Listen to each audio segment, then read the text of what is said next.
I went to the store and I bought bananas. They were all green. And I told each one of them, and I gave each one of them a banana. I said, when the banana ripes, you are going to receive your money, right? And so they said, okay. And so I gave them a banana. A month went by and the banana still hadn't riped. And I was like, well, have you had your money yet? And they're like, no. The day they got the money, this guy walked into church and wrote him a check for exactly the amount of money to go to Cambodia and build churches there. And it was so beautiful because they were crying. They all went home and their bananas turned brown. Because I believe that one of the main reason why you're not living your dreams is because you're not authentic. You're not being authentic. When you're authentic, you get into alignment. This is what people don't understand. Like, there's beautiful things that come out of the hardest times, right? I know that. I say that all the time. It doesn't make sense in the moment, but I understood love at the finest because I looked at Johns that bought the girls. I looked at pimps that sold the girls. And I looked them in the eyes and I said, I love you and I see your soul. And this is not your soul. And I chained Johns into fighters. I chained pimps into the people that rescue the girls. And that is the most beautiful thing when you come down to the foundation of love, is you're not seeing people for their scars, but who they truly are. I'm Luke, and you're listening to the Luke Mind Power Podcast. Welcome back to another episode, guys. I am excited because I have a freaking amazing, powerful guest with us today. Her name is Missy McCall, but she goes by her social media handle, Missy's Astrology. She's an intuitive Cosmo counselor, and she's going to definitely take us deep into the world of astrology. She's from California as well, and I am so excited to welcome you, Missy, to the Luke Mind Power Podcast. Thank you. Thanks for having me. I'm so excited. Absolutely. First of all, when I saw you on Instagram, and I did think you reached out to me, but the one thing I recognized and felt more so just was your energy, your positive energy. And I always talk about this: surround yourself with an environment that's positive, that's uplifting, that is a good vibration. And I felt that from you. And I'm curious if you could tell us straight away, how did you do that? Because I think that that's one of the things that many people struggle with is just being positive. And one thing that I know is being more positive is going to get you positive results in your life. How did you do it? Why are you so happy all the time? Seriously. A lot of it, I feel is the way I grew up. My father is super, super, super, super optimistic person. And then my mother is the complete opposite. She's super negative, right?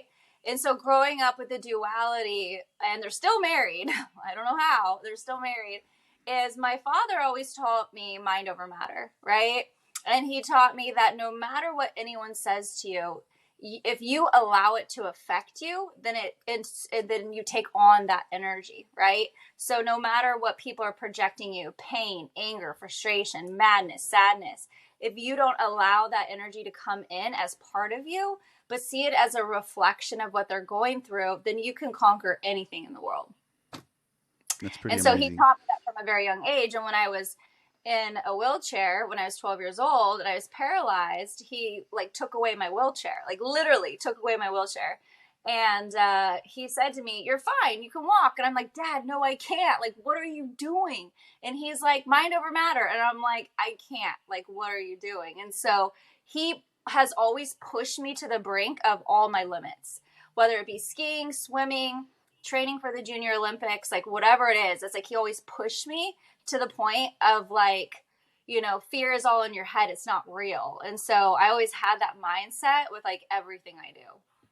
Yeah. Even the fact that I fought sex trafficking and I'd go on the streets fighting from 2 a.m. or from 9 p.m. to 2 a.m. in the morning. And people are like, how can you be on the streets? In the worst part of California. And I'm like, it's not that bad. It's what you make of it. That actually, you bring that energy to you. If you bring fear to you, then that's what's going to happen to you. Damn, you just threw so much at me, and in my mind, I'm like, okay, we'll talk about that, or we'll talk about this, or we'll talk about that. And okay, so let's just go mind over matter, which is extraordinary. Fear is not real. We allow it to control us, which is most people, right? Hence why I'm always very conscious of what I watch. And 5 years ago when I stopped watching the news and TV, that just changed my whole life, because I was no longer focusing on everything that's going wrong, and my mindset just completely changed, you know? So you mentioned being in a wheelchair. What happened? Because you're obviously not in a wheelchair anymore. No. And Yeah. tell us about So that. what happened is I was 12 years old, and I was training for the Junior Olympics for swimming at the time. And my dad said, if you win, if you get all first places, if you get all golds, I'll teach you how to surf. And I was like, yes, right? So swimming was over. We were headed to San Diego.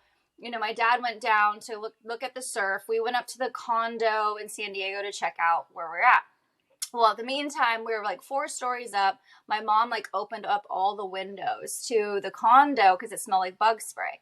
Well, my brother was shooting pools with his friend, and the balls were flying everywhere. So I went close to the window because I wanted to see where my dad was, because I knew he was at the beach where I could see. So I was leaning on the screen, and I was on a rocking chair, like facing, if your knees are like pushing up against the rocking chair, and I was pressing against the screen, and the screen gave away, and I fell 4 stories. I landed on my back, which broke my back, and then I landed on my head, which cracked open my head. And so I was life flighted to Children's Hospital. And when I was in the helicopter, they told my parents that I probably wouldn't survive by the time I got there. And so I got there.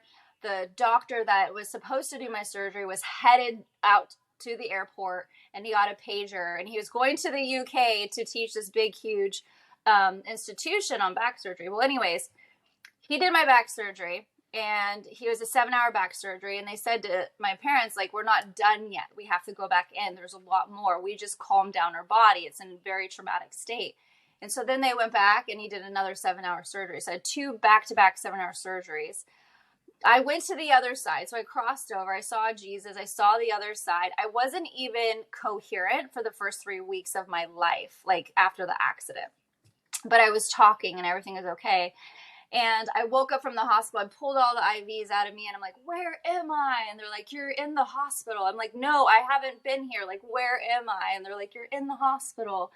And so that's when the doctors came in, and they realized that I wasn't there, that I had been gone, right? Because they have near-death experiences there.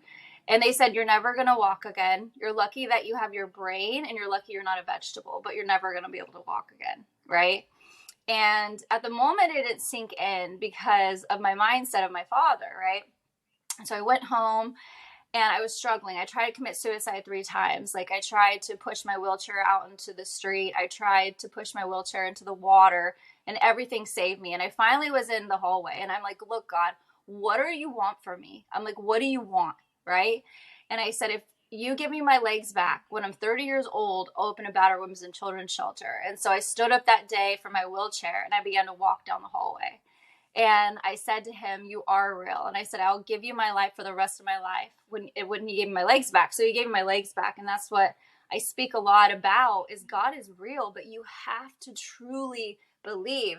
And I know a lot of people don't believe in God, which I get, right? Because it's like, until you have like a experience where you experience like the person firsthand, right? Because someone can say like, Luke is real, but I'm like, who is he? Like, I don't understand. Like, you talk about how great and wonderful he is, but who the heck is Luke, right? So I understand when people are like, I don't believe in God and stuff like that. I'm like, I get it. Like, I get it. If you believe there's something higher than you, then that's better than believing in anything that gets you outside of yourself, right? And so that's what I try to tell people, because I also believe relationships with anything, you can give it power. And that's what God taught me the most, is you can give anything power as long as it's not yourself, right? So like, I have like this crystal in front of me, or like my cell phone, for example. If this is my power tool, I can use this to transform the world. It's whatever you give it power outside of yourself is essentially what, you know, God and the universe created. Essentially, that's why we have stars. Yeah. Amazing. Yeah, thanks for sharing that. There's a lot there again that you shared, and I'm like, okay, where do I go with this?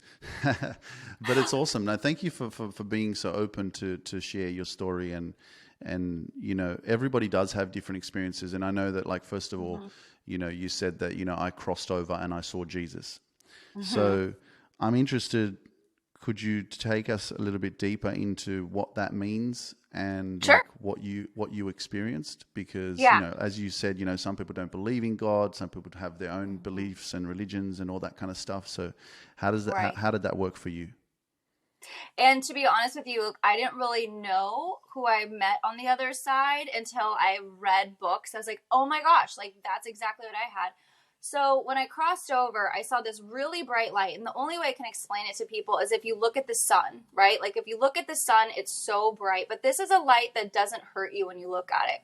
And you just want to get closer and closer and closer. And you're like, what is that? And the closer I got, the closer it like started closing in. And I could see like if I could explain it to you, like someone that comes in the sun and they get closer to you and the frame gets bigger. And so the closer I got was I saw the face of Jesus and I saw him put out his hand and he kind of went like that, right? But yet he had a hole in his hand and he put it right here on my head. And he says, you have to go back. You're not done. And he's like, you have to proclaim my name. And I'm like, I didn't even know who he was at the time, right? And he like went like that right over my head. And so when I came back, I really didn't understand, but I heard the angel's wings and it was so peaceful.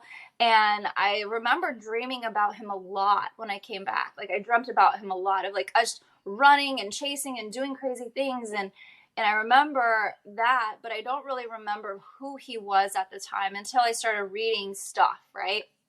And so, and I mean, Luke, I can go on and on about like Jesus stuff that's happened in my life, right? But I'll So stop there. I'm curious. Thanks for sharing that. So just to go a bit deeper, prior to your accident or this experience that put you in hospital, were you practicing Christianity or going to church and stuff like that? You know what? I was going to a Catholic school at the time, and it was like stand up, sit down. I'm like, I don't even know what this Jesus crap is about. Like, you go to like a pastor, and you're like, please forgive me because I've sinned, right? Say 10 Hail Marys and 5 Our Fathers, and I'm like, I don't even know what this was. I was like, this is just so boring, right? I had like zero faith, zero understanding. All it was the school I had to go to with this person that was higher than me that had no freaking clue. You know what I mean? The reason why I'm asking is because you let me know if this makes sense, right? Because, I mean, could it have been subconscious that when you say that you crossed over, like because you've been in the past in a Catholic school, they've been giving you this information about the religion, about Christianity, about Jesus, doing that. And then obviously when you had that, crossing over, that because you've been subconsciously programmed that way, that's what appeared. Does that make sense? Totally. And that could have 100% have been, like I said, anything you can give power, right? And also on top of that, I feel like the way they described Jesus wasn't also the Jesus I knew that I met on the other side. The person that I talked to isn't the person that I wouldn't say the Bible, but how people envision God is not the way. Like even today I was talking about like, you guys are all judgmental to each other. Like Jesus is not judgmental. God is not judgmental. Like the universe is not judgmental. That's so true. And I always stop and I go, and I say this to my sister because, we were raised Catholic, and I'm like, when we're working with clients and stuff like that, I'm like, how would Jesus treat them? Like work from, and the only reason I say that is not because I'm coming from a religious standpoint in my work. It's more about because I've learned so much and heard so much from my mum, and he's an example of love, for example, right? The whole religion itself, I'm not concerned about that. But the person who Jesus is, like I did a podcast interview with a friend of mine a couple of months ago, and he said if you could meet someone, or if you could meet 3 people that are not here anymore, who would they be? And I said one of the first ones was Jesus, because I was like, imagine having a podcast interview with Jesus. That would be amazing, because he had so much compassion and love, and and he was so gentle, and you know what I mean. So it's coming from that place of being of service in the world today, and not judging people, and being able to be that kind of light, which is awesome. But thanks so much for sharing that. It's pretty awesome, and crazy at the same time. Hard to believe at the same time, because you're like, what the hell? But I know. And the thing is, is like, the thing is man-made religion, right? Like man-made religion. Like God did not make religion at all. And that was one of the other things I realized over time. I mean, I was in my wheelchair for quite a while by myself. Is that man-made religion? And Mm. so I mean, there's just a lot I can talk about. We'll keep it like short, right? Yeah, Because it's we can cool. We go don't into have to go. sex trafficking. We can go into my Yeah, yeah. nonprofit. So with the sex trafficking, let's where is the passion for that? And where did that come So from? And what inspired you to want to get out there in the streets, for example? Because, like you said, mind over matter. If you think it's scary, it's going to be scary. You know, one thing that I always say is that whatever you fear is what you attract, especially in relationships. And I know that to be a fact because in the past, you know, women that I've been with, I was so like in this space of like, oh my gosh, I can't believe that I'm talking to this girl. She's so beautiful. I want to be with right. her. But then in the back of my mind, I had this insecurity of not feeling worthy, not feeling enough. And then what I would do is I would fear that she would leave me. And the truth Right. is that you attract what you fear. And every single time for me, that was the case. I was afraid of Yeah. losing her. Guess what? I lost her, you Right. know? Right. Right. Yeah. So I would say, as far as like sex trafficking goes, okay, so let me back up to my wheelchair. Okay, so when I was in my wheelchair, I said to God, I said, when I'm 30 years old, I'll open a battered women's and children's shelter, right? I had no clue what I was saying, right? Turned 30 years old, and here comes like this girl that I met. I was doing I was doing multi-level marketing, and I was like, hey, you should like join blah blah blah. And she's like, oh, I have girls in Cambodia that would be great at that. And I'm like, Cambodia? I was like, that's so far. And they're like, no, they live here, they were sex trafficked. And I was like, what's sex trafficking? She's like, Missy, you don't know about sex trafficking? I was like, what is it? What does that mean? Like, what does that mean? Like sex, like what is it? Right? I had zero clue.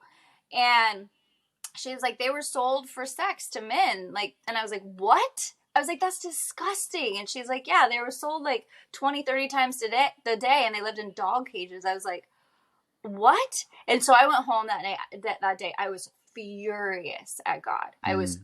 furious. And I was like crying, and I was like for 3 days, and I was just like so upset that I lived in a world that I didn't know that this was happening. And one day, and in the midst of the night, when I was like praying to him, so pissed off at him, touching my daughter at the time, he goes, that's why I created you.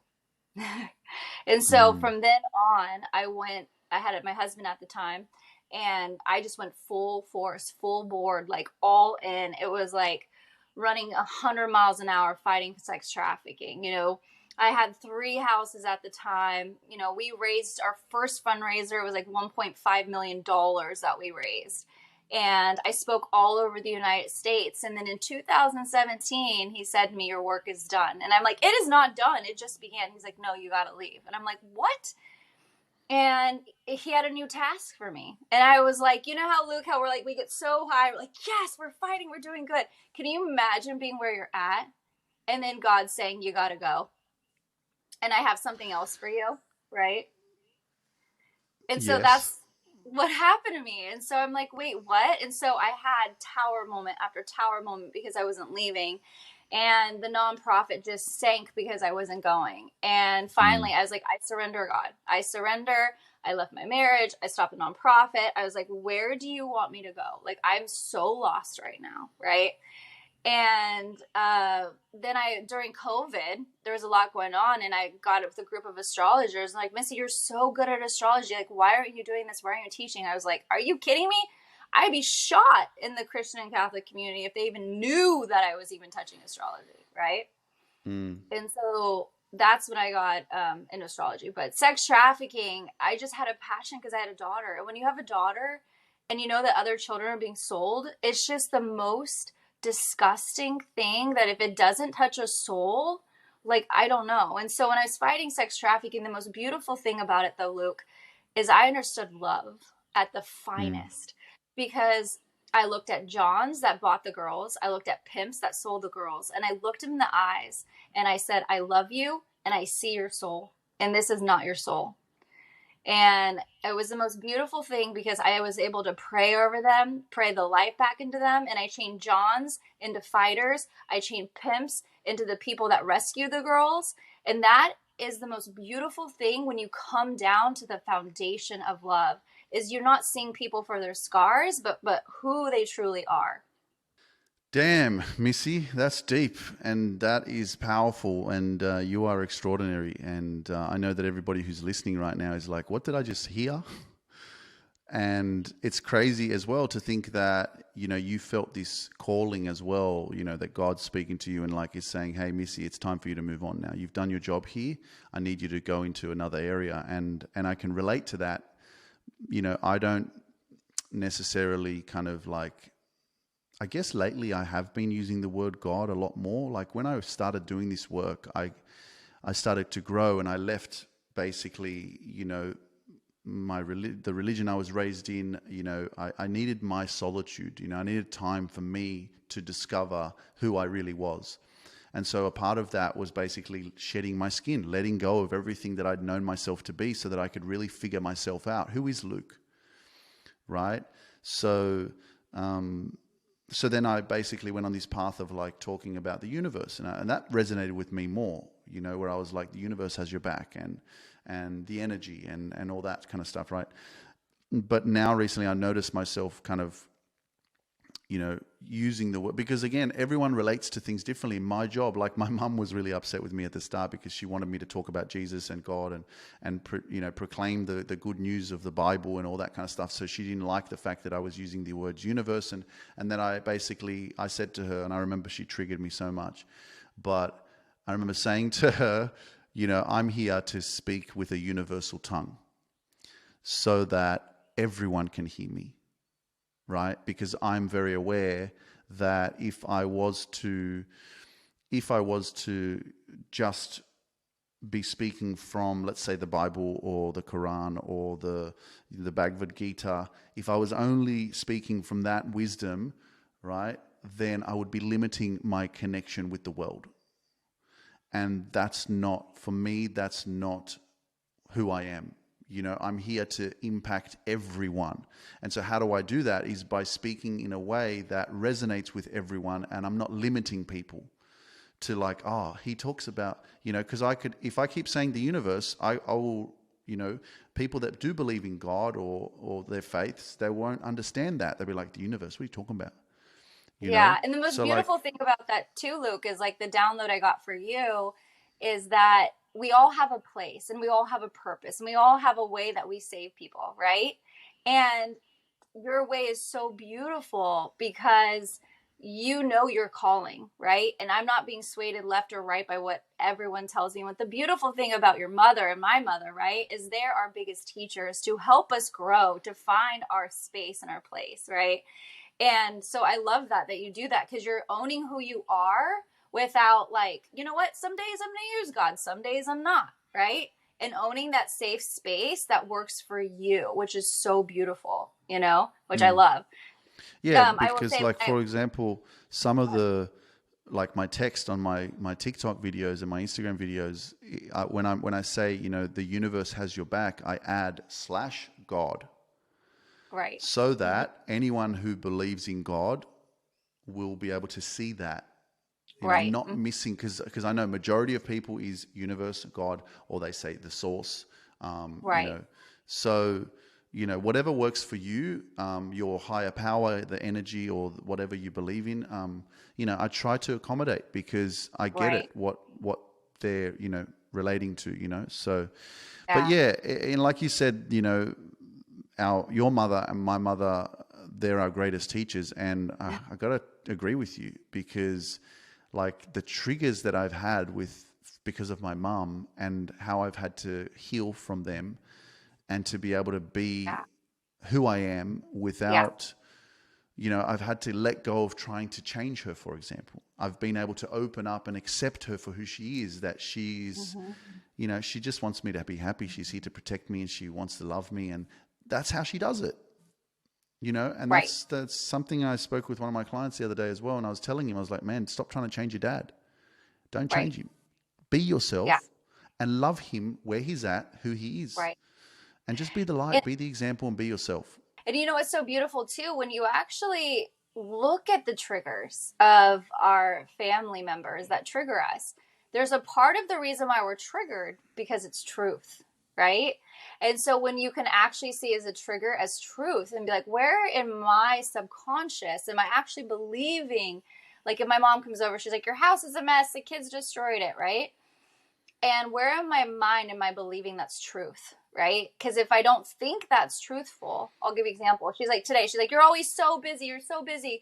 And you just have so much work. And I was like, you know what? But it's such a blessing that I'm so busy and that I have so much work, right? So you got to transmute the trigger of truth into coming into, yes, you know what? I wish I could spend more time with my children. But yeah, it's a blessing actually that I'm really busy right now. It's very, very relatable because I do the same thing with my mum. She starts talking about how everything is, how she's got no time. She's doing this, she's doing that, and she's like tired and this and that. And then I say, you know, because my dad used to say this when I was young, is like, be positive. He would always say that, be positive, right?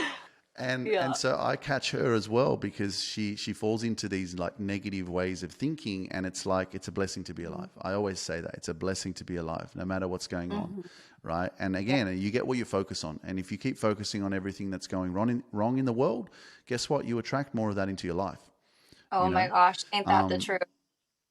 Yeah. So I remember you know, when I remember a time I was on a black diamond with my dad, and I hadn't even gone on a bunny or a blue hill yet, right? And he texts me on this black diamond on accident, and he says to me, "There's only one way down," and I'm like, "Are you kidding me? Like, I don't even know how to ski like a medium. Like, how am I going to do this? Am I going to fall all the way down?" He's like, "Yeah, if you think that way," and I'm like, "Oh my gosh, Dad!" Like, and it just reminds me of what you just said, right?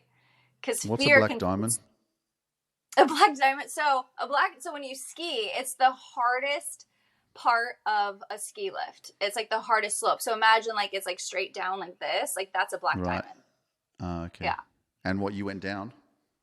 Yeah. I was like 6 years old, and he's like, "There's Oh only one shit. way down." And I'm like, "Are And you kidding me?" Like, did you do it? I had to. There's only one way down. Oh my gosh. Yeah, I came back from Vancouver and I was in Whistler, and damn, I've never been to like the top of a mountain before and see so much snow. It's pretty Yeah, it's amazing. gorgeous. Definitely something on my bucket list that I want to do. And I was like, I need to come back here for like 3 or 4 or 5 or a week, and like actually stay in one of the hotels and learn how to snowboard or something. It's definitely something I want to do, but yeah, haven't had the time yet to do that. So I'm guessing you're a professional skier. I used to be when I was younger. I mean, I used to be And good what at did you everything. say as well? Swimming, you were doing Olympics. Swimming, yeah, I was training for the Junior Olympics before I felt the window. You know, the most beautiful thing, though, look, let's go back to that.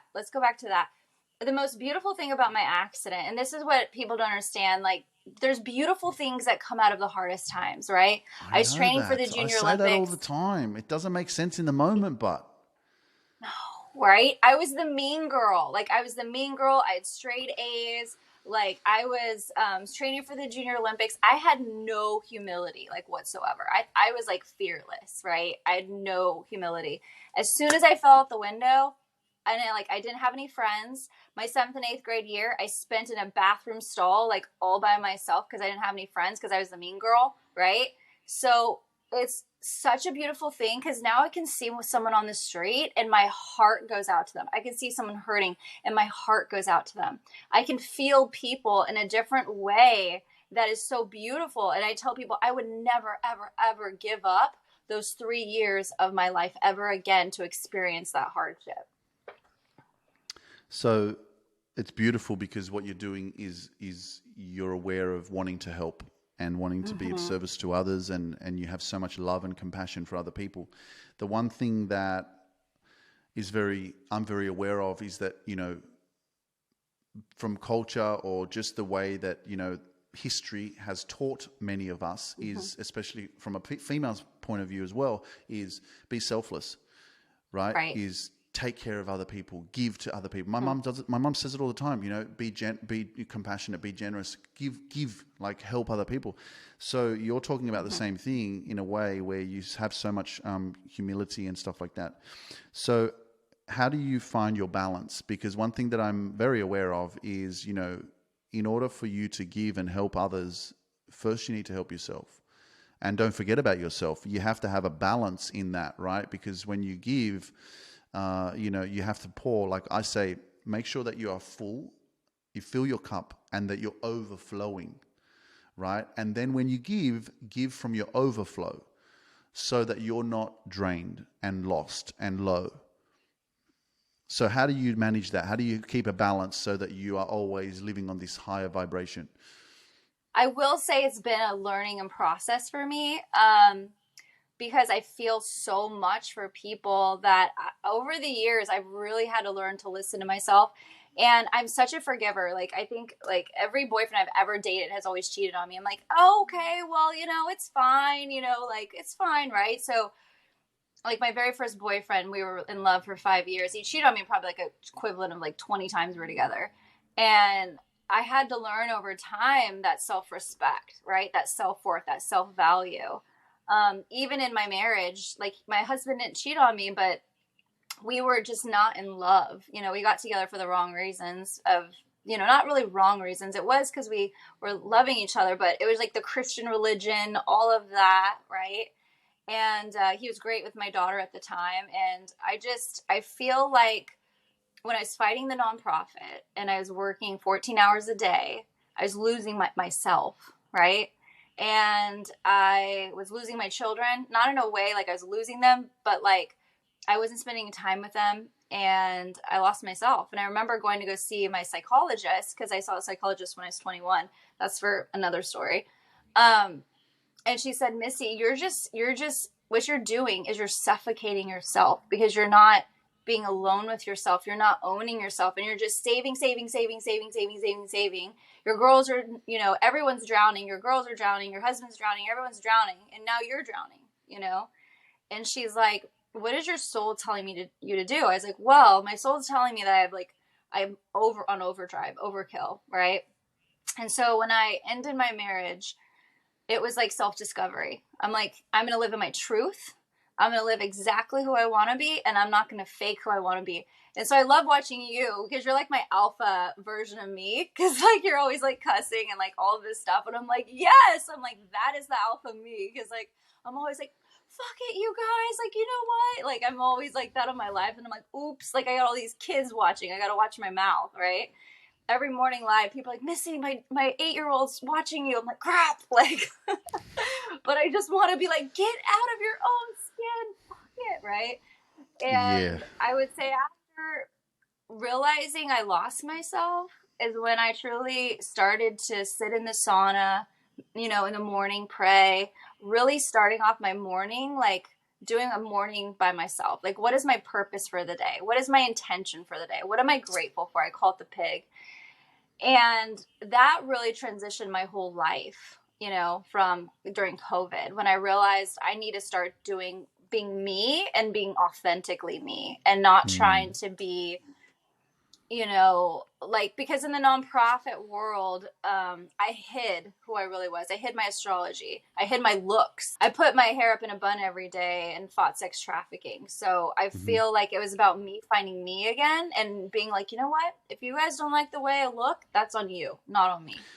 What do you think? Why do you think it's, because I believe that one of the main reason why you're not living your dreams and you're not basically in alignment with your true destiny is because you're not authentic. You're not being authentic. 100%. When you're 100%. when you're authentic, you get into alignment. Yeah. And basically what happens is you shed everything that's not meant for you. Oh, Luke, and it was so hard even getting into the spiritual community, because like I'm a Taurus rising, which means like you like beauty, right? And so getting to the spiritual community, they're like, don't wear makeup, like no boobs, like no hair. And I'm like, that's me. You know what I mean? And so taking all of that away is like also again being fake, right? Of saying I'm trying to fit into this spiritual box. Even to the point where God's like, you're going to pray on live. And I'm like, I'm not praying on live. The spiritual community is going to freaking kill me. He's like, you pray to me every day. You're being inauthentic. And I'm like, oh my God. Right. So when you can just truly show up and be you and be real is when people like see you and they're like, I need more of that. And I just tell people, what are you hiding? What are you hiding? And just do the opposite of that, you know? Yeah, but it's hard. That's the challenge, right? It's like if you are, what's a good example? You know, let's say that you're married and you're not really happy. This is not the life that you thought it would be, for example. And I think that that's the case for many of us. It maybe can be a business that you've started, and 5 years later or 10 years later, you're working with a business partner. And because you've invested so much time into this, into creating this life and this relationship, or, you know, this business, you're stuck with it in a way. You feel like, I can't go anywhere. This is what I've created. I can't change, right? So there's outside circumstances. For example, if you're in a marriage, for example, everything else, there's excess baggage. There's the in-laws, there's your parents, there's your friends, there's everybody that knows you as this person. And I think the authentic part then comes in. It's like, why can't you be authentic? It's like, because if I'm authentic, then I'm going to reveal that I'm not happy. And when I'm not happy, that means that I have to change my reality, which means I have to leave the business. I have to leave that relationship. People are going to judge me. I'm going to be alone. I'm not going to be in this circle anymore with these people, or, you know, there's all that stuff that comes with it. And so what do? We shrink ourselves. We don't speak our truth. We don't, because we're worried about the repercussions or what people are going to think of us. And so then you end up dimming your light and suffering in silence. So then what happens? You want to escape. So you use drugs, you use alcohol, you know, like, and absolutely, because that's right. That's another reason why you're not healthy and you're not feeling, because what does your body thrive off? It thrives off feeling good. And so, you know, people think that it's just food. And I heard this, Dr. Joe Dispenza said this a couple of weeks ago on an interview with Maria Menounos on her podcast. And I was listening and I was like, oh my God, I've known this for years. Like I was like, he said, you can be a vegan, you can eat the most healthiest diet, you can exercise, you can do yoga, Pilates, you can train, you can live like the most healthiest way. But if you live in fear, if you have insecurities or pain or trauma or something that you're holding on to that is causing you to be stressed or dealing with stress, but you're still trying to live this, guess what? You're gonna eventually attract the disease. You're not gonna be happy. You're not gonna end up being healthy. So when I heard that, I was like, man, like people need to hear this shit. Because also it's not just, and I've seen this in my own clients, is like, it's not just the personal development that I'm teaching and self-love and becoming like the best version of yourself. It's also your health that improves because all of a sudden you become authentic. Yes, exactly. And like, it's so like true. You're shedding. Yeah. It's so true. One day I was like doing my makeup on live and I just like didn't have any makeup on. I did on live. And, you know, spiritual people watch me and they're like, oh, Missy, your makeup is so like horrible you put on your face. I'm like, you know what? Probably not as bad as the stuff that goes in your mind. Like, you know what I mean? People don't understand it's equally as toxic, right? And letting it, so I teach a mind detox class. And right now we're doing the I and the you. I said, watch how many times you say I throughout a day. I just want you to understand that you actually don't really recognize what's actually coming out of your mouth, right? Because you are just naturally letting your brain flow. And that's when you get into this energy of not understanding. You're actually talking about a bunch of crap that you actually don't even need to be talking about. Because you're like, I am going through this and I'm going through that, right? But if you take out the I, then you realize, right? And then you like back away and you become a better listener. You also realize your problems become less because you're also realizing to look at other people rather than just focus on you, that you feel more happy, you know? Mm-hmm. Yeah, you talk about I and words, and, you know, Mm-hmm. I learned this early on in my journey, especially with the 4 agreements. And one of the 4 agreements is you be impeccable with your word. Mm-hmm. And Right. I always say that, you know, whatever you speak Right. is what you put out there into the universe, and what you speak is Yeah. what you become. Exactly. Which is and so beautiful. and so Yeah. and it's mental mind programming, Hmm. it's mentality, right? I saw a dude wearing a shirt, I can't Right. remember what his Instagram is, but it said uh, everything is mental, Right. Totally. like Totally. It mentality, is. right? So it's your mind. It is Hmm. what you speak about is what you become. Right. And how does Right. that work? And you think about it, right? It's, well, your mind is always listening. Hmm. So like, be conscious. Like, sometimes you can go, oh, I'm such a fucking idiot, right? Right. Or I'm so Yeah. stupid, or I'm not smart enough. Or you could, maybe you go for a job interview, you don't get it, you get rejected, or whatever the case. Right. And then you create this story and you're like, well, maybe I'm just not good enough. Right. Because 95% of your brain is run on subconscious, which is actually the programming that you watch, which is the programming that you had when you were a child, right? 5% of your brain is literally run on conscious mind, which means you driving, you working out, you walking, right? So the other 95 is your subconscious mind. So it's totally 100%. Yeah, so it's like, it's listening. So, and that's why I say, like, be careful what you say to yourself. Instead Hmm. of saying I'm Exactly. sick, say I'm in the process of healing. Right. My Exactly. body's healing myself, because your body is your own best friend, and it is wanting to work with you, not against you. It's a healing mechanism, Hmm. and we're so like disconnected and unaware of the power of our own mind and the energy that we can project into Right. ourselves so that we can Right. heal, you know? Right, 100%. I broke my toe in Arizona this past weekend. I broke my toe, and I remember like sitting at sitting at the bar we were at, right? And I remember saying to God, I'm like, I need a freaking shuttle, and I need one now. Like my freaking toe hurts, right? Here comes the shuttle, like right alongside of me, and I was like, "There's the shuttle." The girl's like, "How do you do that?" And I'm like, "I just, I have connection." And then the night before, like when my toe was broken, I go, God, you need to fix my toe. I can't have a broken toe. The next morning I woke up completely healed, my toe. I'm like, I can't have it, you know? Really? Yeah, you should watch my stories. Literally, No, my toe I was think I saw fat, your story. I flat. did, but I'm Yeah. like, it healed overnight. Like, I can get it; it's going to heal. But like, I'm like, that's a bit far fetched. It just healed straight away, like just overnight. Like, it's as Well, if like you're taking me back to one of the stories in the Bible where he turned water into wine, and he just did it like that. Like it's magic. Luke, we need to hang out so you can actually watch it in real life. I'm telling you, But no, that's my life. I'm not believing you. I can imagine the power that you have within yourself and your belief, and I really believe that self belief is what helps you to heal and what helps you to manifest your dreams and everything.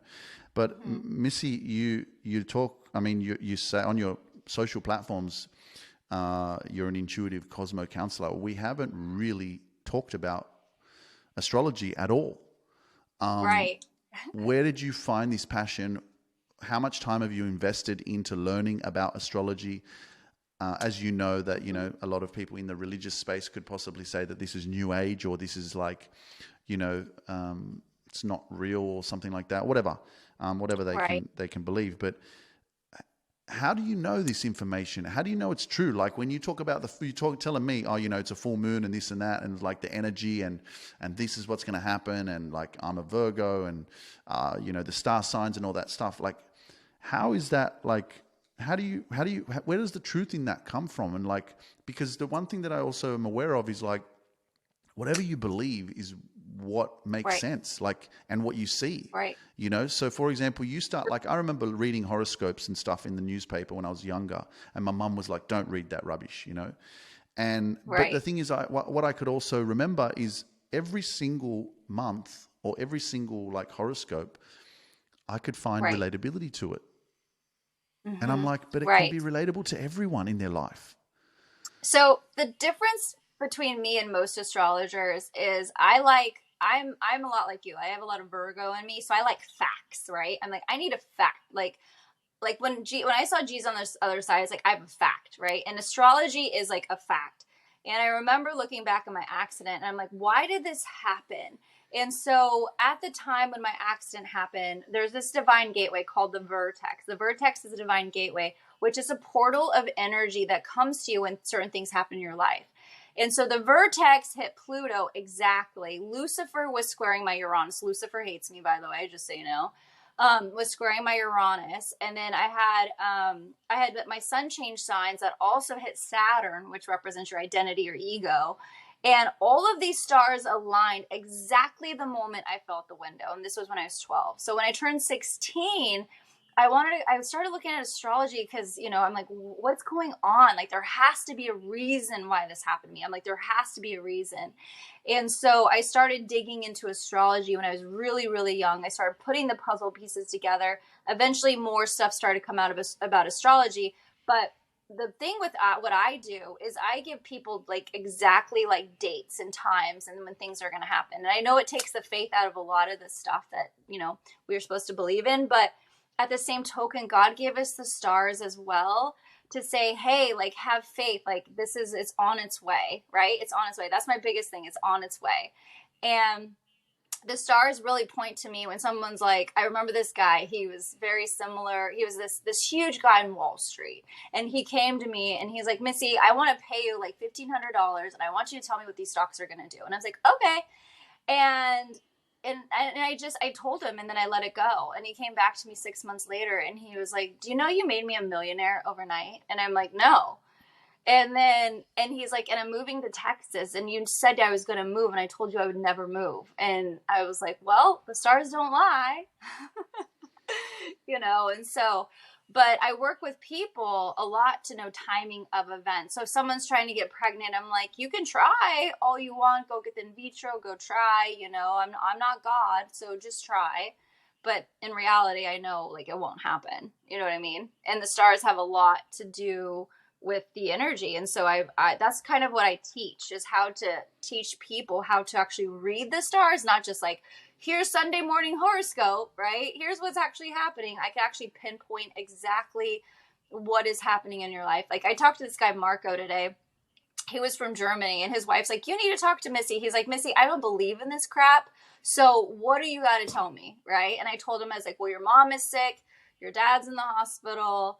And he was just like, what? Like, how do you know this stuff? I'm like, well, not only am I intuitive, right? But I can actually see it in the stars too.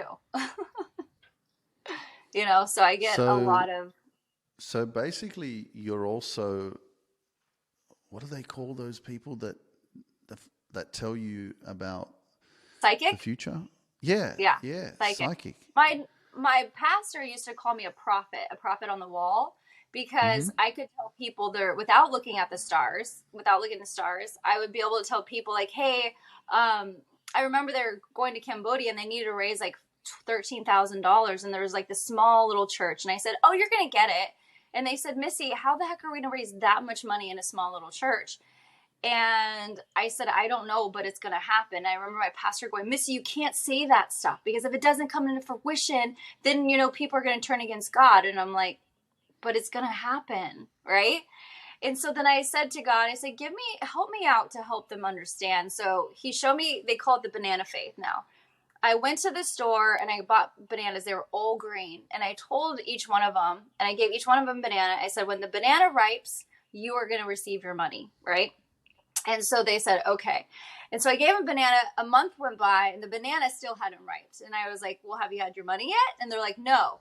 The day they got the money, this guy walked into church and wrote him a check for exactly the amount of money to go to Cambodia and build churches there. And it was so beautiful because they were crying. They all went home and their bananas turned brown, not even yellow. So yeah. Weren't the bananas supposed to be yellow or something? Didn't What? you say when they ripen? Didn't you say the bananas, when they ripe, you're going to get your money? Yeah, but they were green. Instead of going yellow, they went brown. Straight. Oh, so they didn't even go yellow. They went from green to brown. Why didn't they go to yellow? Then they're not edible. I think they went to yellow because it was just a sign that I don't know. I feel like it was a sign that the banana was so spiritual, right? Mm-hmm. Because if it went to yellow to brown, you couldn't see the reality of the banana, right? Does that make sense? Yeah. Yeah, interesting. Well, So anyway, yeah, I mean, prophet, yeah, prophet, it psychic, sounds whatever you're you want to call it. obviously very powerful, and I'm sure that people are feeling your your power, and they're like, oh my gosh, who is this lady? It's like, well, I believe that you attract what you are, not what you want. So a lot of us are, there was a quote on Instagram. It says, stop trying to vibrate higher and instead vibrate authentically. Go back to, being authentic. And so I believe that, you meet people depending on the frequency that you're vibrating on. And absolutely. And so I know that this kind of connection that we have as well is exactly that. But the one thing that I'm very aware of, especially on social media, and I'm just going to share this because I've seen this happen a few times, or I've experienced it, right? And this is like 5 years for me, pretty much since I started. Like since I made a conscious decision, okay, my grandmother passed away, I'm going to make some changes. I just felt it. Felt the calling. I always say that's like her spirit came back with me from Europe, from Poland, and she came back to Australia with me. And I was in my apartment where I was, addicted to cocaine and stuff. And she's like, Luke, this is not who you are. This is not your calling. You need to change and you need to move, right? So I made some changes. Now it's been like 5 years since that time. I showed up for me, where I learned to love myself, put myself first, and invested in myself. And so now what I'm seeing on social media is there's a lot of people that have bought fake followers on social media, on Instagram, and so, yeah, so no, but the thing is, I understand for the purpose of marketing, right? For the purpose of your brand and people seeing that, okay, this person has X amount of followers and, they're more credible and they have a better reputation because people make the assumption that, the numbers speak for themselves and that's why I should work with this person, right? So I've had people reach out to me that I've watched them on Instagram, for example. I see them on TikTok. They have 200,000. And I'm like, okay, cool. They're doing some work because I'm watching people, man. Because I've done the work.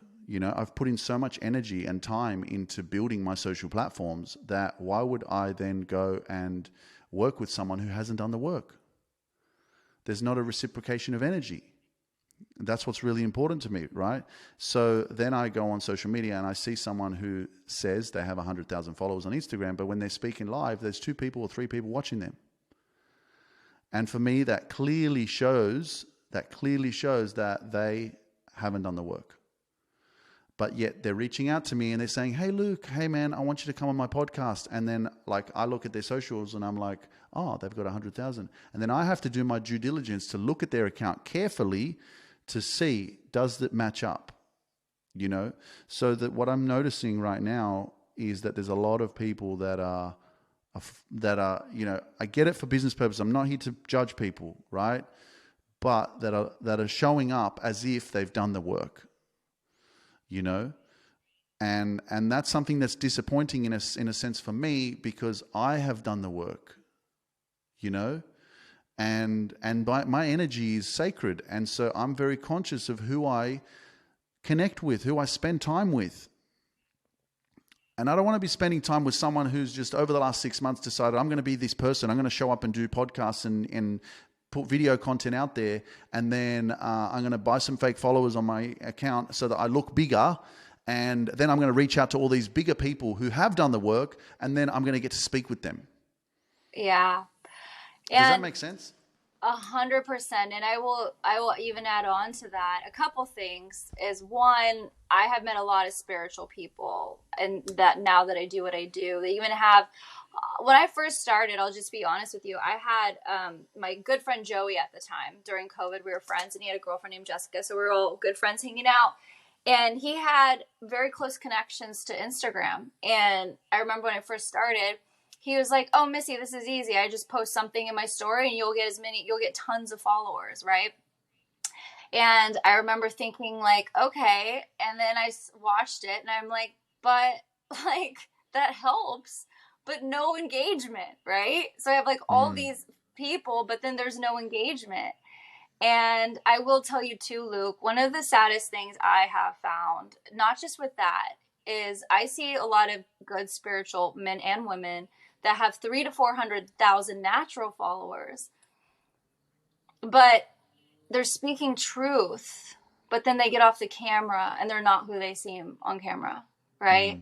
And that's the hardest part for me, because I'm like, why don't you just be authentic with your tower moments? Like, tell people, like, today's a shitty day. Like, I'm having a hard day today, right?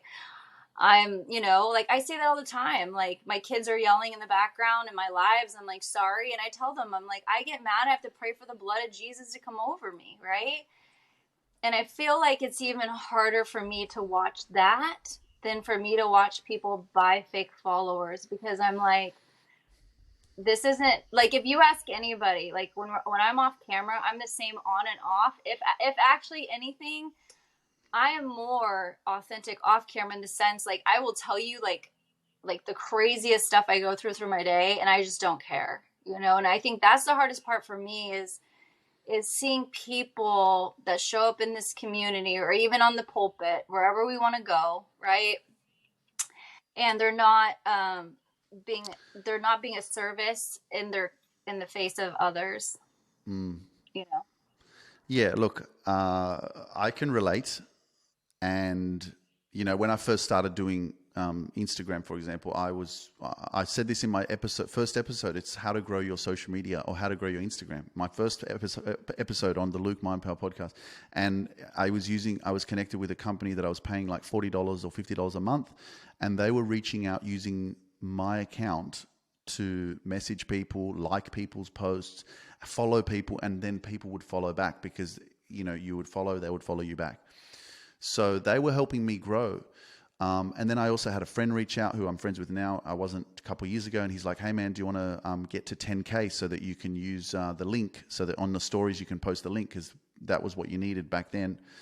And I said, I'm broke. I don't have any money. So I nearly bought followers at that time. But ever since that time, everything's been organic for me. But it's more just about, I hear what you're saying. It's more just about, the time and energy that you've spent on actually putting out the energy into the universe, because that's what it is. It's, I say what you put out comes back. And if you put it out consistently over time, eventually, and it's kind of like a slot machine, a poker machine, right? You play, and eventually you're going to get a feature. Eventually it's going to pay something, right? And so it's kind of like that on social media, on Instagram or TikTok or Facebook or YouTube. It's like, if you keep posting and posting and posting and refining and looking what's working, what's not, how can I improve things, eventually you're going to get a viral post. But if you give up and quit, guess what? Nothing will ever happen. And so just going back to, so that's basically been the journey for me, but just going back to authenticity, okay? The other truth about social media is it's marketing. Who the fuck wants to talk to you when you feel like shit and you're depressed and you're not feeling good? No one's going to want to work with you if you show up being authentic in that state. Like, oh my gosh, I'm so unhappy. I'm so depressed. I feel like shit, and it's just true. But so it's a catch-22, but at the same time, what I believe is really powerful, because, I have days where I'm coaching and I don't feel like coaching. I don't feel like doing it. And then after I'm done, I'm like, oh, fuck, okay, now I can chill out, right? But it's a responsibility. It's something that I have to get up out of bed for, It's like, you don't have a choice, bro. You created this life. And then you got to be grateful, because you go, what would you prefer? Do you want to go back to being a driver tester and to being a chauffeur driver and having to work for another company? Or do you want to work for yourself? So, I get it, the whole authenticity part of like how you're showing up and how you're different, but rather than versus social media. But I'm pretty close. But yeah, it's like some days are off. Right. Some days you're not feeling the best, but you still got to show up and go, hey, I've got it all figured out. Yeah.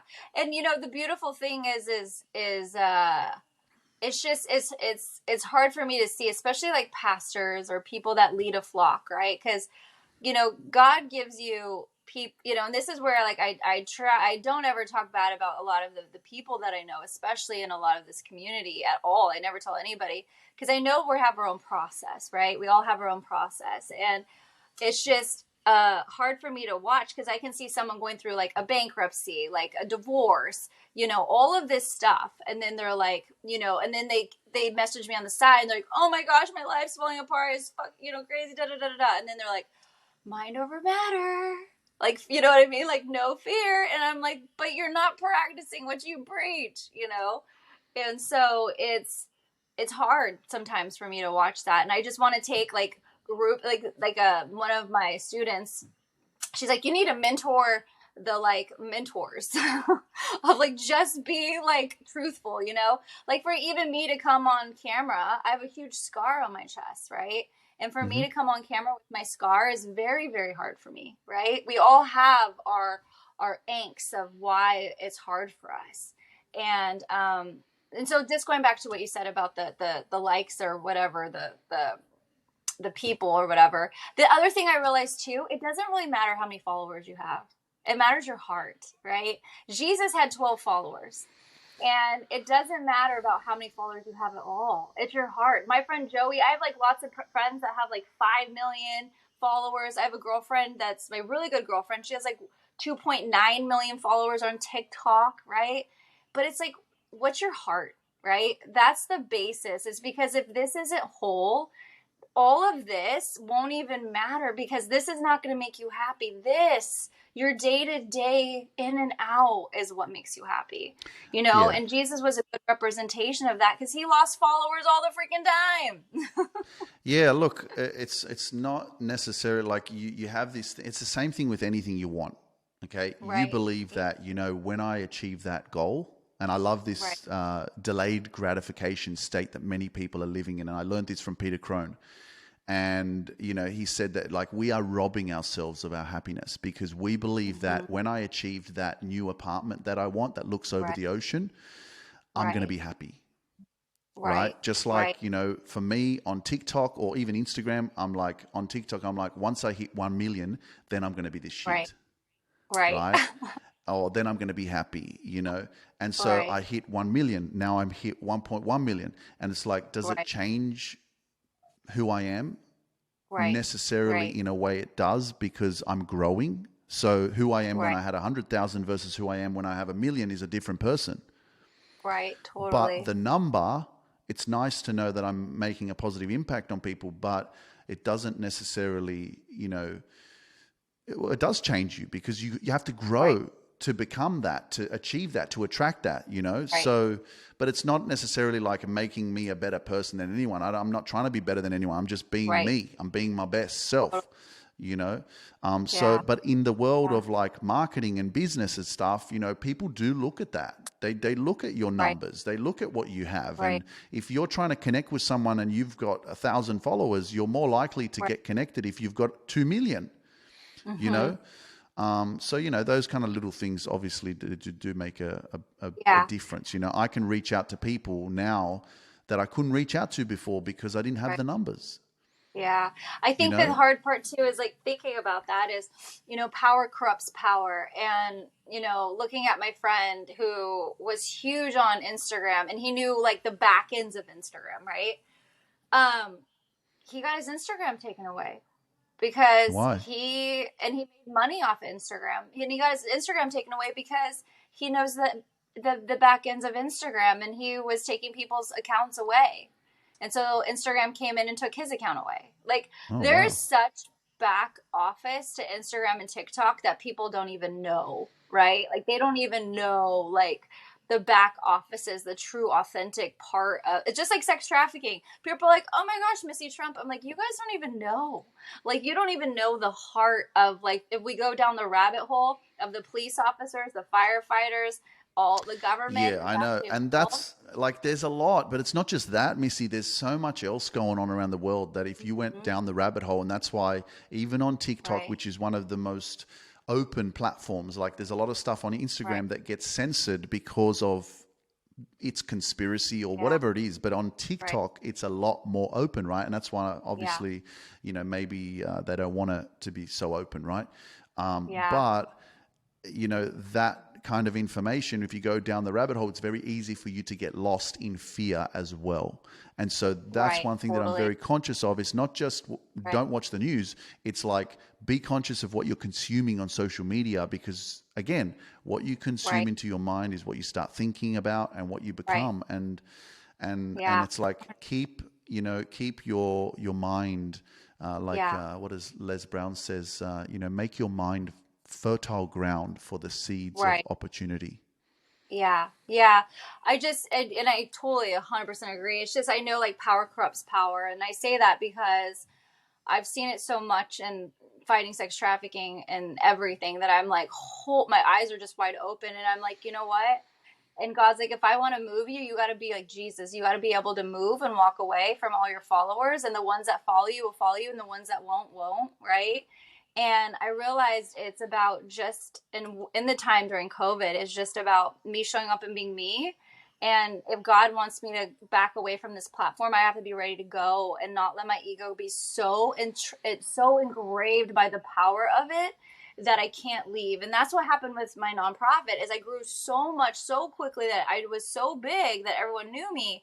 And then when God wanted me to shift, I'm like, no, this is my ego right here, like you know, this is my world. This is like my Yep. platform. Like, what are you talking about? You want me to end this right now? You I know? think it's that you saying that is interesting, because I also, there are new levels of your authenticity and who you become. And I know myself, on my social platforms, there are people unfollowing me all the time. And that's okay. I can be and resonate with some people for a period of time in their life, and then eventually they might say, you know what, I don't want to follow Luke Mindpower anymore. And it's like, hey, that's fine. I don't take it personally. My job is to help the people that want the help, or that are inspired by what I do. And so there's new levels of authenticity that you continue to climb onto, which then also continues to help you attract a specific type of people that resonate with your energy, right? So that's just part of the journey. And I'm aware that, I can grow and grow and grow. And I will get to a point where, for example, I'm coaching right now, and I'm like, maybe one day in the future, I'm going to stop coaching. I'm just going to do my podcast, or I'm going to stop doing my podcast and just go and speak on stage. Like and it's about have a mind that is open to everything but attached to nothing. Dr. Wayne Dyer, he says that so powerfully and prolifically. It's like, have a mind that is open to everything attached. I'm not attached. I'm open to the possibilities of my calling and what feels right and makes sense for me. And as you say, God had this calling for you, and you had to let go of that, and you thought that was what you were supposed to do. But I really believe that, when you tune into having that self-respect and self-love and that deeper, true connection with yourself, when your time is up. It's like when you have that love within yourself for yourself, you're connected to God, you're connected to your divine self. If you're in any situation in your life, whatever that is for you right now, you already know if it's expired. You can feel it. And it's like the problem is that we are not connected enough. We don't love ourselves enough. And so we don't trust ourselves enough to make those decisions and choices that we have to make. Yeah, 100%. It's so true. So, what would you tell people that have a hard time making a hard decision, like they're stuck in a marriage and they can't leave, or like kind of going through an ego death? Like, what would you tell people? Well, one of the things that is so important is to practice a relationship with yourself, is to have a relationship with yourself. It's the most important relationship in your life is with you have to live with you for the rest of your life. So if you haven't fostered a relationship with yourself, then you're basically disconnected. Hence why it's very hard for you to make a decision, because we're so influenced and impacted by our environment and the people around us and other people's influence. Hence why you go back to self-love, is to love yourself enough, because when you do, you'll always end up doing exactly what's right for you, even when you feel guilty for doing so. Yeah. Right? So I guess like the thing I'm asking is like, what would you say people would you say like is like the first step of self-love? What would you say if someone's like, I don't even know where to begin? Like, what does that even mean? Like, what would you say? Yeah, setting healthy boundaries obviously is a big one. Mm-hmm. One of the things that has helped me to really grow and become this confident man that I am, even though I still don't like confrontational situations. I don't Right. like confronting situations. I don't like to be aggressive towards people or have to argue with people, anything like that. Right. But one of the practices of self-love is having uncomfortable conversations, Mm-hmm. is actually Right. standing up for yourself when you're triggered, Right. right? And somebody Right. triggers you, especially if it's a family member, and you Yeah. actually approaching them, or if it's a friend, approaching them and asking them if you can speak to them. And then Right. having Exactly. a carefrontation conversation where you approach them in a kind way, where you're not aggressive, but then you actually tell them how they made you feel and why you Right. feel that way. So you take them a little bit Mm-hmm. deeper into your story so that they can understand why what they said to you hurt Right. you. Mm-hmm. And that's uncomfortable, Right. and that's Right. why, like, the truth is, like, if you do what is easy, your life will be hard.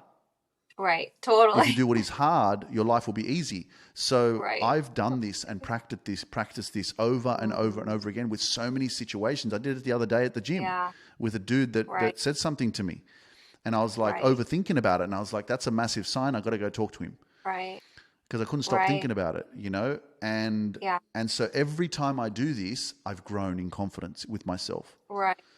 I love So that. I that's a love. start, is to Right. actually have these uncomfortable conversations every time something happens and you're like, oh my gosh, I really want to say something, but I'm scared. I'm scared of what they're going to think of me. I'm scared of hurting their Yeah. feelings. But in the same Right. time, you're disrespecting yourself. Right. 100%. Yeah. Totally. Yeah, I love that. And it's so true having that self-respect. I know for me on my journey getting out of the nonprofit is I worked out a lot. I spent a lot of alone time. And I think in the midst of my journey is someone that I met. It was a masculine man. He triggered me in a way that I realized I wasn't in a marriage that I wanted to be in. And I kind of went within and I'm like, where is this coming from? Right. And I worked out. I lost a lot of weight. I was like praying to God, like, what are you doing to me? And it was through meeting him that I woke up to this like facade reality that I was like putting myself into. Right. And it was just like the veil came off and I was like, oh my goodness, I have this nonprofit that I'm passionate and love for, but me talking on stage, like 10,000 people, no one even knows who I am. Right.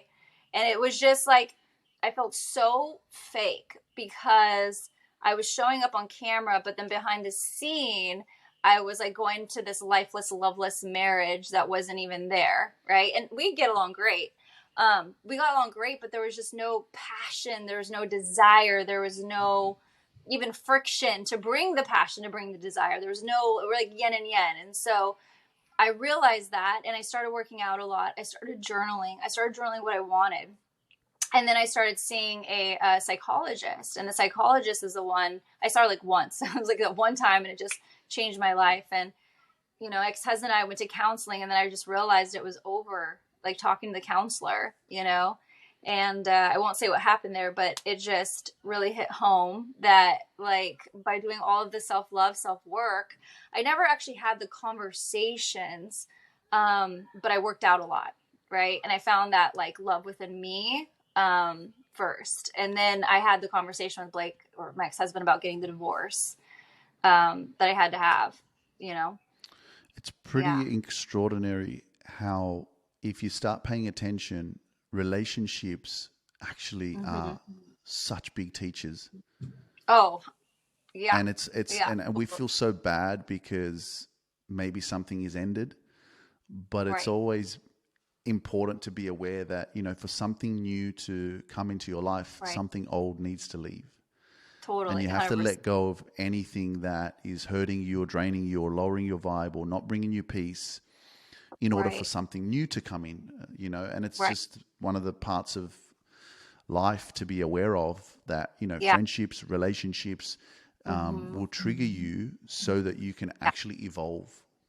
Exactly. And when you get into a new relationship that's healthy, right? And you get into a relationship, and I have friendships right now, right? Good girlfriends. And it's like, we have come together so that we can grow. So I'm going to trigger you and you're going to trigger me, but we're always going to come back to this place of love, right? And when you can come back to that foundation, no matter what, it's so healthy. And I remember I had this girl that worked for me for a really long time, and she was my assistant. And we had a little tiny argument that wasn't even that big of a deal. It's, at all. But it turned into this explosive thing that where she left the friendship, she left working for me. And I was devastated because I'm like, oh my God, I was sick for like a month because she was like I loved her, right? And it made me sick. And I realize now that I have to come into every relationship knowing that they might leave me, just kind of like what you said, right? They might leave me, they might hurt me, they might cheat on me, because that's part of my lesson here is to learn that people aren't supposed to stay forever. They're supposed to stay for a little bit, but understand where can you give them the love. And I've gone back to that timeline with her. And when I was sick, I was sitting in the sauna, and I just remember like hugging her and forgiving her and loving her, because I wanted to bring not only herself to this back to life, but myself too, of a place of where there's not negative energy around it. Absolutely. Absolutely. Missy, I'm just sitting here and I'm like, we can go on and we can go on. You're like, this is episode 95. Yeah. But there's chop. so much. But just quickly, as we kind of finish up, how can you help people? What are you doing? Are you like coaching, counseling? People want to reach out to you. Where do they find you? They can go to Missy's Astrology at my Instagram for right now. I'm working on my website as we speak. I just found a new website guy today. Thank God. He's freaking phenomenal. And I do coaching and counseling, a lot of that. I would say a majority of what I do is counseling, and I'm a Cosmo counselor, so I'm not certified, right? I use the Cosmos to understand what the energy you're going through, along with my intuitive ability to understand, to coach you and say, okay, like, here's what you're going through, right? That's why I'm like, Luke, what time are you born? And you still have not responded to me. I'm like, you are killing I asked my astrology. mum, and then I think my mum replied and said, Dad said 11:30. Okay.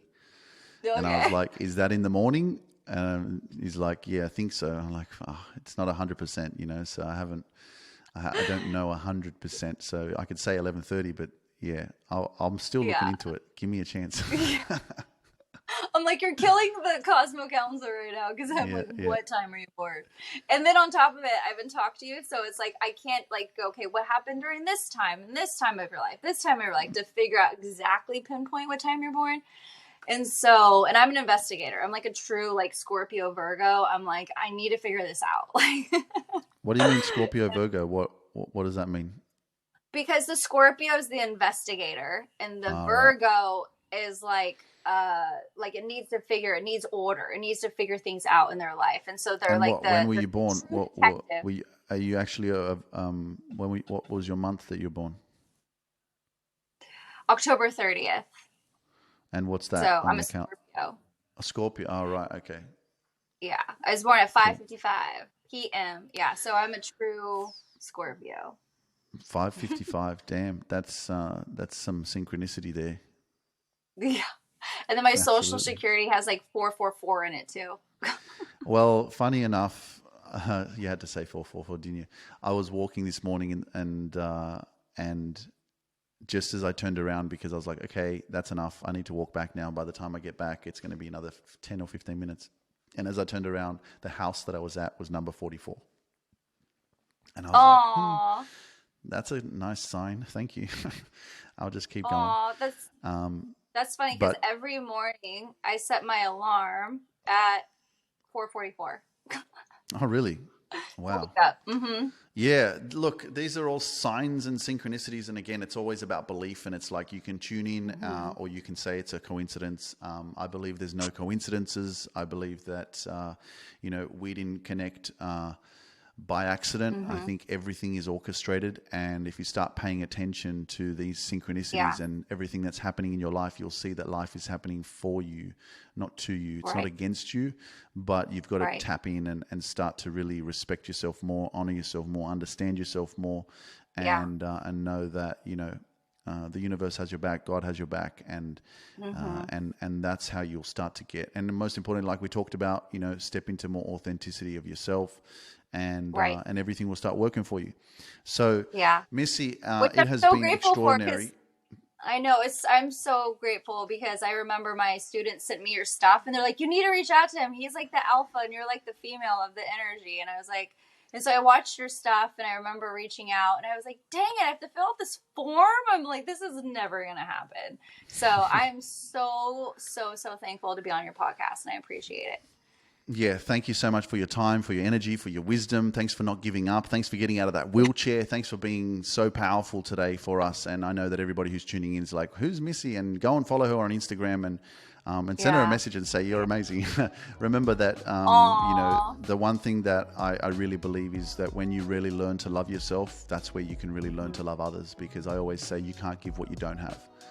And when you give it to yourself and you've got it within yourself, then you are so much more powerful to be able to be of service and to pour into other people. So Missy, love you. Thank you so much for your time and your energy. And I look forward to staying connected. Yeah, I do too. All right. Have a great day. See ya. Thanks. Thank you for joining me on this journey of self-discovery and growth. If you're ready to grow and reach your full potential and find inner peace, send me a DM that says, I want inner peace, and I'll send you the next steps. You can accomplish anything you set your mind to. When you change your mind, you change your whole life. So don't hesitate and send that DM over to me. Myself and my team can't wait to meet you and witness your transformation in full glory. See you next week.